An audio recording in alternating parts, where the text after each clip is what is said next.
Hello friends, welcome to மக்கள் சேவை சால். இன்றைக்கி நம்ம ஒரு முக்கியமான இன்ஃபர்மேஷன் பற்றி தான் பார்க்க போகிறோம். அதாவது தமிழக ரேஷன் அட்டைதாரர்களுக்கு முக்கிய அறிவிப்பு வெளியே இருக்குது. இப்போ இதை பற்றின மொத்த இன்ஃபர்மேஷன் தான் இந்த வீடியோ பார்க்க போகிறோம்.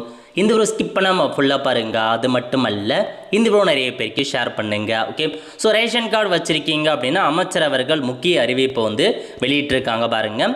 அதாவது நியாய விலை கடைகளில் பொருட்களை பொதுமக்கள் வாங்கும் போது கட்டாயம் ரசீதை பெற்றுக்கொள்ள வேண்டும் என உணவு மற்றும் உணவுப் பொருள் வழங்கத்துறை அமைச்சர் ப வெங்கட்ரமணன் தெரிவிச்சிருக்காரு. ஸோ சென்னை கொடுங்கையூரில் புதிய மின்னணு குடும்ப அட்டைகள் வழங்கும் நிகழ்வு புதன்கிழமை நடைபெற்றது.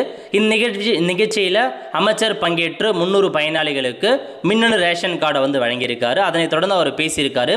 விவசாயிடமிருந்து நெல் கொள்முதல் செய்யப்பட்டு தமிழ்நாடு நுகர்பொருள் வாணிப கழகத்தின் நவீன அரிசி ஆலை மற்றும் தனியார் அரிசி அரவை ஆலையிலிருந்து அரிசியாக பெறப்படுகிறது.